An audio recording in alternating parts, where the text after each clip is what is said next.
nouvel épisode. Je vais vous raconter 2-3 anecdotes qui me sont arrivées dans le milieu hospitalier. Pour remettre les choses dans leur contexte, on m'a découvert la muco à l'âge de 6 ans. Avant ça, je vivais ma vie de petite fille comme toutes les petites filles de mon âge, c'est-à-dire que j'allais à l'école, je jouais beaucoup et j'étais fan des dessins animés qui passaient à la télé. Jusque-là, rien d'anormal. Sauf que j'étais tout le temps malade. Je toussais beaucoup, mais on ne savait pas pourquoi. À l'époque, mes parents m'emmenaient voir un pédiatre qui pensait que j'avais des allergies aux acariens. Donc mes parents ont retiré mes peluches, vu que je les trimballais un peu partout avec moi. Ils pensaient que ça pouvait être la cause de mes quintes de toux. Et puis, comme j'étais toujours malade, le médecin a décrété que je devais avoir une allergie à la vanille. Ne me demandez pas d'où ça vient, j'en sais rien. Donc mes parents m'ont interdit de manger mes desserts préférés à la vanille. Sauf que mon état ne s'arrangeait toujours pas. Puis le médecin a fini par annoncer à mes parents que j'avais besoin qu'on me retire les végétations, car je faisais aussi beaucoup d'otite. Certes, j'ai eu beaucoup moins d'otite après, mais ma toux ne provient pas de ça, donc je continuais toujours de tousser. Tout ça pour dire qu'il aura fallu des années, il aura fallu que je frôle la mort un matin, ne pouvant presque plus respirer, pour qu'on découvre en arrivant aux urgences et après avoir passé des examens que j'avais la mucoviscidose. 6 ans d'errance médicale. Dit comme ça ne paraît pas énorme, mais lorsqu'il s'agit de la vie d'un enfant, qui est si faible et si fragile, ça l'est à cet âge. Il faut savoir que depuis une vingtaine d'années maintenant, les tests sont faits dès la naissance, donc on peut détecter la maladie assez facilement. Et je trouve ça fou que le médecin qui me suivait depuis que j'étais toute petite n'ait même pas demandé à faire le test. Je ne sais pas vraiment si à cette époque mes parents auraient pu se retourner juridiquement contre ce pédiatre, parce que la maladie devenait de plus en plus connue dans le début des années 2000, alors que dans les années 80 et 90, la maladie était beaucoup moins connue. Pour moi, ça reste une faute professionnelle, mais je pense que je ne suis pas en position pour pouvoir juger, puisqu'il s'agit de mon propre cas. Lorsque je suis arrivée à l'hôpital, le 24 avril 2001, j'étais en très mauvais état. Je ne saurais vous dire ma capacité respiratoire, mais ça devait être très bas. Je suis donc restée des mois dans cet hôpital, dans le couloir dédié à la pédiatrie, et j'ai vu s'enchaîner des dizaines et des dizaines d'enfants malades. J'avais seulement 6 ans, j'étais pleine de vie et d'énergie, et pourtant en arrivant à l'hôpital, j'ai eu du mal à parler ou à jouer avec d'autres enfants. Déjà, pour ceux qui ne le savent pas, ça ne se fait pas trop de jouer avec les autres enfants quand tu es à l'hôpital. Pour certaines pathologies, ce n'est pas forcément conseillé, et pour la mienne, c'était un peu le cas. Je pouvais jouer avec d'autres enfants, mais il fallait que je fasse attention quand même. De plus, il n'y a pas de personnes spécialisées pour s'occuper des enfants. Il n'y a que des médecins, des infirmières ou des aides-soignantes. En tout cas, à mon époque, c'était comme ça. Donc tu sortais de ta chambre pour jouer seulement quand tu avais de la visite de tes proches. Et même si j'avais cette possibilité de sortir de ma chambre, de me faire de nouveaux amis, je ne le faisais pas. La plupart des enfants étaient plus petits que moi. Ça ne m'intéressait pas de leur parler, on ne jouait pas aux mêmes choses, et puis voir d'autres enfants malades, ça ne fait que te confronter davantage à ta propre situation, à ton état de santé. Je venais d'apprendre ma maladie, je venais à peine de comprendre que j'allais devoir avoir des médicaments à prendre chaque jour. J'avais des séances de kiné respiratoire dont je ne comprenais pas encore tous les exercices. Je devais apprendre à gérer cette toux qui me gênait. Je pense que j'étais pas prête pour me confronter aux autres, donc je restais la majorité du temps dans ma chambre, qui me paraissait immense étant enfant, mais avec le recul, elle était vraiment petite. Il n'y avait pas de toilette, pas de lavabo, juste un lit et une télé. Pour la télé, dites-vous que j'y suis restée plusieurs mois au début dans cette première chambre. Mais comme ma santé a toujours eu des hauts et des bas, j'y suis retournée plusieurs fois dans cette unité pédiatrique. Et je suis malheureusement tombée sur des personnes en manque d'empathie, en manque de compassion. Je me souviens avoir attendu pendant des heures le soir pour qu'une infirmière vienne éteindre la télé pour que je puisse dormir, ou vienne retourner simplement la cassette VHS, car oui, à cette époque, les VHS s'utilisaient encore, et j'appuyais pendant des heures sur cette télécommande pour que quelqu'un vienne m'aider. Je voyais le bouton rouge au-dessus de la porte de ma chambre s'allumer, mais personne ne venait. Alors oui, je sais que les infirmières ont d'autres priorités, même à cet âge, je le savais. Mais de là à attendre des heures, de plus, on pouvait les entendre parler et marcher dans le couloir, et avec cette lumière rouge, je savais qu'ils voyaient que j'avais besoin d'aide. J'ai oublié un détail, mais à ce moment-là, j'avais des barreaux sur mon lit, pour m'empêcher de descendre du lit. J'étais déjà assez débrouillarde et intrépide. J'aurais bien voulu le faire moi-même, mais j'étais bloquée. Et si au lieu de la télé, j'avais besoin d'aide pour mes perfusions? J'aurais dû attendre autant de temps? Je trouve ça bizarre. Et je sais qu'il y a beaucoup de parents qui écouteront ça. Si vous avez des enfants qui séjournent à l'hôpital, demandez-leur comment ça se passe la nuit. Vous seriez surpris. Ce soir-là, j'étais tombée sur une femme aigrie. Ça se voyait qu'elle n'aimait pas ce contact humain, qu'elle n'aimait ni les enfants ni son travail. Je l'ai vite compris, de par ses réflexions, ses gestes, ses soupirs. Tu as beau être un enfant, tu comprends beaucoup de choses. Je crois qu'elle me faisait peur. Donc j'ai arrêté d'appuyer sur le bouton le soir. Je faisais avec. Le problème avec l'hôpital, c'est que les infirmières de service changent tout le temps. Donc je ne savais jamais quand elle était de garde ou non. Il y a des soirs où c'était plus cool que d'autres. Et heureusement, je suis tombée sur des infirmières et des aides-soignantes très gentilles. Mais c'est quand même difficile de créer des liens dans ce genre d'endroit, car ce ne sont jamais les mêmes personnes. Et ça aussi pour les enfants, c'est perturbant, je trouve.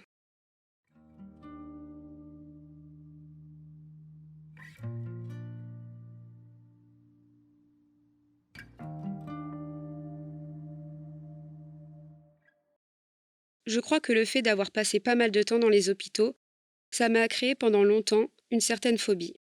J'avais peur de tomber malade et de devoir y retourner. Car quand j'y allais, je restais environ 15 jours minimum, et rester 15 jours dans une chambre H24 sans avoir de vraies occupations pour un enfant qui aime bouger, qui aime voir le monde, ce n'est pas évident. J'aurais dû à cet âge avoir un suivi psychologique, mais je suis tombée sur une personne qui ne m'a pas du tout mise en confiance. Ça me terrifiait de devoir y aller seule. Du coup, je me suis mise à pleurer et j'ai supplié mes parents de ne pas m'y emmener. Bon, c'était à l'autre bout du couloir, mais c'était plus fort que moi. Je me sentais très mal à l'aise. Je ne saurais vous l'expliquer. Des fois, tu ressens des choses, et puis c'est comme ça. Ça ne se contrôle pas. Heureusement, mon médecin qui me suivait à l'hôpital a compris, et je n'ai plus jamais eu besoin d'y retourner, étant enfant. Lorsque j'y repense, la seule amie que j'ai eue dans cet hôpital, c'était une fille qui était arrivée dans le service avec ses frères et sœurs un soir très tard dans la nuit. Je ne saurais même plus vous dire son prénom. Je n'ai jamais connu son nom de famille. Donc à part son histoire, qui m'a marquée, je ne saurais comment la retrouver. Et cette fille avait été rapatriée dans cet hôpital avec ses frères et sœurs, alors qu'elle n'était pas du tout de la région. Sa mère venait d'être poignardée d'une vingtaine de coups de couteau par leur père, et l'hôpital dans lequel je me trouvais était le seul qui avait l'équipement adapté pour pouvoir essayer de la soigner. Les enfants ont donc été placés dans des chambres d'hôpitaux, le temps de classer l'affaire, je pense, et j'avais eu le temps de me lier d'amitié avec les deux plus grandes de la famille, dont une particulièrement. On passait beaucoup de temps ensemble, et je me souviens de ce moment où je me suis réveillée de mon opération. J'étais encore dans les vapes, et cette fille était là, auprès de moi. Elle attendait que je me réveille. Et c'est là, en me réveillant, qu'elle m'a annoncé que sa mère avait succombé à ses blessures. Sur le moment, je n'ai pas compris ce qu'elle essayait de me dire. J'ai dû marmonner un truc et puis je me suis rendormie tout de suite. Je m'en suis voulu, car c'était la première fois que j'avais une amie à mon chevet. Je ne m'attendais absolument pas à la voir. Et puis je crois qu'ils ont été placés dans un foyer juste après, et je n'ai malheureusement pas pu lui dire au revoir. J'ai regardé dans les journaux, voir s'il ne parlait pas de l'affaire, pour retrouver son nom, mais rien. À cette époque, il n'y avait pas de réseaux sociaux, je n'avais pas de téléphone portable, donc aucun moyen de la joindre. Ça m'a déchiré le cœur, et aujourd'hui, ça me fait de la peine rien que d'en parler. Même si on ne se connaissait pas si bien, et pas depuis si longtemps, j'avais envie de lui rendre la main qu'elle m'avait tendue. Avec les années, j'ai fini par faire mon deuil de cette relation, sachant que je ne recroiserai sûrement jamais son chemin. Encore maintenant, je me demande si elle se souvient de moi. Mais avec tout ce qu'elle a traversé, en vrai, je ne pense pas. Et ce n'est pas si important que ça au final. Et puis moi aussi, ma vie a repris son cours. Mais c'est une personne qui m'a beaucoup marquée et inspirée par la suite. La preuve, 20 ans plus tard, j'en garde encore des souvenirs. Je suis assez sensible à tout ce qui est violence conjugale, comme vous le savez, et je crois que ça a commencé à m'impacter lorsqu'elle m'a raconté son histoire. C'est un sujet que j'aimerais bien aborder sur le podcast par la suite, car c'est toujours important d'en parler. Je ne veux pas entendre les discours de ceux qui pensent qu'on en entend trop parler justement, car toutes les personnes qui vivent ce genre de violence méritent qu'on y prête attention. De plus, chaque histoire est différente, et chaque personne a des choses à nous apporter. C'est important de s'écouter les uns les autres, donc quand je serai prête, oui, j'aimerais en parler. Mais j'aimerais en parler avec les bons mots, les bonnes paroles. Peut-être que c'est la partie de moi trop perfectionniste qui vous parle, mais j'aimerais faire du mieux que je peux. Pour qui sait, peut-être, faire changer les mentalités, rien qu'à mon échelle. Rien que ça, ce serait fou. Et un bon début. Je vous ai parlé d'une opération un peu plus tôt. Pour que vous compreniez toute l'histoire, il faut qu'on remonte un peu plus tôt.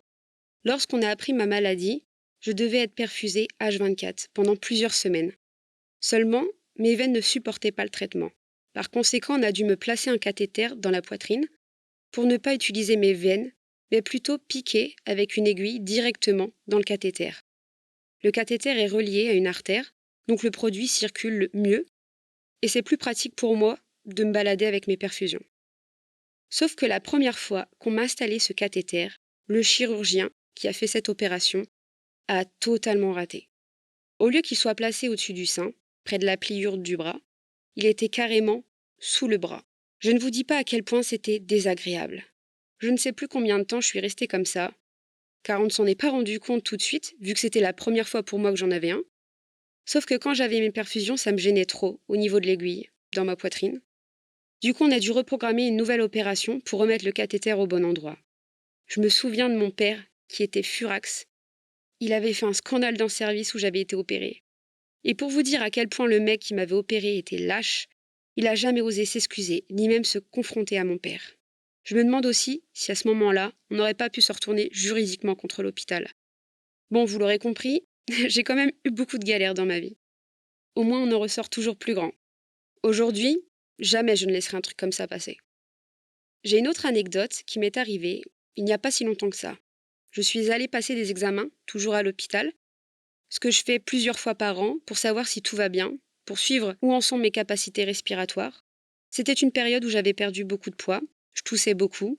C'était aussi une période où je n'avais pas d'énergie. Je ne sortais quasi pas de chez moi à cause de mon anxiété sociale.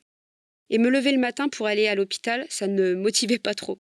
J'étais pas dans un bon mood, de base, mais je prenais sur moi quand même. En général, même quand je n'ai pas le moral, j'essaie d'être souriante quand je vais à l'hôpital, car je sais que les gens qui y travaillent tombent souvent sur des gens relous, qui viennent plomber leur journée. Donc le fait que je sois souriante avec eux, ça met direct une bonne énergie. Et des fois, le fait d'avoir cette énergie positive, ça te refait ta journée. Après, une journée d'examen s'est vite passée. Sauf que, ce jour-là, je suis tombée sur une vieille dame, que je n'avais jamais vue dans le service, alors que ça fait des années que j'y vais, je connaissais à peu près tout le monde. Et donc j'arrive dans cette pièce, passer mon examen, qui consiste à souffler de façon différente dans une machine pour savoir si mes capacités vitales ont augmenté ou diminué en fonction du litre d'air que je peux inspirer. Je vous passe les détails, même si c'est très intéressant. Et comme je savais que ma santé avait chuté depuis un moment, je savais que les résultats n'allaient pas être bons. Généralement, quand tu es dans ce genre de période, tu n'as pas trop envie qu'on le pointe du doigt. Tu as surtout besoin de soutien, tu as besoin de comprendre pourquoi et comment y remédier. Et ce jour-là, je suis tombée sur cette vieille dame, qui ne me connaissait pas. Pourtant, elle savait ma pathologie.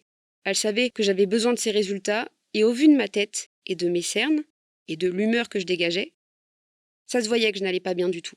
J'étais à la limite de pleurer, tellement ça me faisait chier de me sentir aussi mal. Ça m'arrive d'avoir des moments de chute libre, niveau émotionnel. Dans la plupart des cas, je pleure un bon coup, et puis ça passe. Sauf que là, j'étais à l'hôpital. Je suis assez pudique, et je pense qu'on est beaucoup à détester pleurer en public. Et à ce moment-là, j'avais beau me pincer et me mordre la lèvre, j'avais du mal à me contenir. J'ai pris sur moi le temps de faire l'examen. Et puis, voyant que les résultats n'étaient pas bons, cette vieille dame, je dis vieille dame, car elle était vraiment âgée. Je ne dis pas ça pour l'insulter, je vous rassure, même si elle l'aurait bien mérité. Bref, cette vieille dame s'est permise de me faire une réflexion hyper déplacée. Le genre de réflexion que jamais tu fais lorsque tu travailles en milieu hospitalier ou lorsque tu t'adresses à une personne qui a une grosse pathologie. Je ne pourrais pas vous redire mot pour mot ce qu'elle m'a dit, mais dans son regard, dans son attitude, ça se voyait qu'elle avait du mépris, limite elle m'engueulait d'avoir mal fait alors que j'ai fait du mieux que j'ai pu. Et pour vous dire que je ne délire pas, je me souviens du regard de la femme qui me faisait habituellement passer l'examen, qui était derrière elle. Elle a été témoin de la scène et elle a été choquée tout autant que moi. Et cette autre femme a bien vu, en me regardant, à quel point j'étais mal et à quel point ça m'avait blessée, sa réflexion à la con. Ma colère est montée d'un coup, j'ai réussi à refaire l'examen une seconde fois, et puis en partant, je lui ai fait un fuck, lâchement, en quittant la pièce. Je ne me sentais pas de lui faire un face-à-face. Je n'étais psychologiquement pas en état. Mais si j'avais pu lui dire le fond de ma pensée, à ce moment-là, je ne me serais pas gênée. J'aurais bien aimé la voir à ma place. Je sais que j'ai l'air toute gentille et toute mignonne comme ça, en m'écoutant, mais en vrai, si on me cherche, généralement on me trouve. J'éprouve un certain apaisement lorsque je réussis à remettre les gens à leur place, lorsqu'ils se permettent de me juger ou de me manquer de respect ouvertement. Ça arrive assez rarement, heureusement, mais cette fois-là, je n'arrive pas à me la sortir de la tête. Je pourrais même vous dire tout le monologue que j'aurais aimé lui dire. C'est assez déroutant. Au final, elle s'est plaint à mon médecin, à qui j'ai bien expliqué la situation, et je pense qu'elle a vite été transférée dans un autre service, car j'y suis retournée des dizaines de fois, et elle n'était plus là. Tout ça pour dire qu'on n'est pas toujours capable de porter ses couilles, pour le dire vulgairement, et c'est ok aussi. Mais lorsqu'une situation vous gêne, ou si vous subissez une injustice, vous êtes en droit d'en parler. J'ai même envie de vous inciter fortement à le faire. Jamais de la vie j'aurais pu laisser cette vieille femme penser qu'elle avait bien fait son job. Si elle a fait ça à moi, je n'imagine même pas ce qu'elle a pu faire endurer à d'autres. Faire subir des humiliations, que ce soit dans n'importe quel milieu, ce n'est pas normal et ce n'est pas acceptable. Et même si ça ne s'adresse pas à vous directement, même si ça s'adresse à quelqu'un d'autre, c'est important de le signaler. En vrai, j'en veux un peu aussi à cette femme que je connaissais, qui a assisté à la scène et qui est sortie de la pièce de gêne, juste après la réflexion. J'aurais aimé qu'un professionnel la remette à sa place à ce moment-là, car j'étais seule et sans moyens pour me défendre. Et ça se voyait que j'étais en détresse. J'étais au bord des larmes. Il y a malheureusement encore beaucoup de chemin à faire pour que les mentalités changent, et j'espère sincèrement pouvoir y contribuer.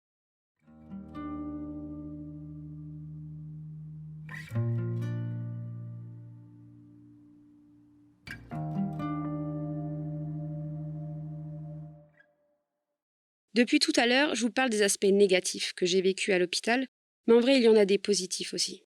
Premièrement, je connais l'hôpital et les différents services comme ma poche. Même les souterrains, je les connais bien. Et c'est assez pratique lorsque tu as besoin de raccourcis parfois. J'ai créé des liens avec les médecins et les aides-soignantes qui m'ont suivi depuis mes 6 ans. Maintenant que je suis dans le service des adultes, j'ai au fur et à mesure créé des liens avec le personnel. Et ça aussi, c'est cool. Car j'y vais assez régulièrement à l'hôpital, même si c'est qu'une journée, pour des examens. J'ai l'impression d'être dans un endroit familier. Je me sens à l'aise. J'ai un suivi très sérieux. Je dois y aller une fois tous les 3 mois, mais en vrai, il m'arrive d'y aller beaucoup plus souvent que ça. Même à 28 ans, je continue de fréquenter les hôpitaux de manière très régulière. Et pour être honnête, je pense que ça sera toujours le cas. Après toutes ces années, j'ai compris, et j'ai surtout pris cette habitude d'y aller fréquemment. Pendant un temps, je vous disais que j'étais phobique des hôpitaux, car j'étais jeune, et ce n'était pas agréable pour une enfant de rester à l'hôpital. Mais lorsque j'ai grandi, lorsque j'ai eu mon téléphone, mon ordi, la Wi-Fi, c'était déjà plus agréable, si on peut employer ce terme-là. Évidemment, ça fait toujours chier de devoir être hospitalisé, mais je n'ai plus cette peur. Au contraire, dès que j'ai le moindre doute, le moindre souci, je n'hésite pas à téléphoner ou à venir en urgence. Au fil des années, j'ai compris qu'au final, l'hôpital, c'était un endroit sûr où je peux avoir les réponses à mes questions sur ma santé, rien qu'en faisant des examens. Il y a des gens qui ont horreur de ça, des examens ou des prises de sang. Et même si ce n'est pas toujours agréable, quel que soit l'examen, dès que j'ai le moindre doute, je préfère savoir pour être soulagée, pour être fixée sur ce que j'ai potentiellement. Je ne sais pas si c'est le fait d'avoir galéré pendant mes 6 premières années que j'ai ce besoin de savoir ce qui ne va pas lorsque j'ai une douleur quelque part. Et pour être transparente avec vous, j'ai beaucoup de mal avec les personnes qui évitent les rendez-vous chez le médecin, chez le dentiste. Je peux comprendre que ça fasse peur, mais de là à éviter les choses en attendant, en remettant ça à plus tard, et parfois même jusqu'à mentir à ses proches, endurant la douleur sans rien dire, je trouve ça grave. Et je sais que vous êtes pas mal à agir comme ça. J'ai des personnes comme ça dans mon entourage et c'est assez déroutant de se retrouver spectateur de ça et de ne rien pouvoir faire pour aider la personne. J'ai connu des personnes qui sont décédées parce qu'elles n'ont pas été prises en charge assez tôt, et c'est quelque chose d'horrible que je ne souhaite à personne. C'est pour ça que j'insiste autant là-dessus. On a la chance d'être en France et d'avoir la plupart des soins qui sont pris en charge. Donc si vous avez le moindre doute, n'hésitez pas à consulter votre médecin, dentiste, gynécologue ou autre spécialiste. Je dis tout le temps sur le podcast que si vous avez besoin de consulter un psychologue, il ne faut pas hésiter, mais ça marche aussi pour tout autre professionnel de santé. Et puis, si vous ne le faites pas pour vous, dans un premier temps, pensez à votre entourage, si ça peut vous motiver à faire le premier pas. En tout cas, je vous remercie encore une fois d'avoir écouté cet épisode jusqu'au bout.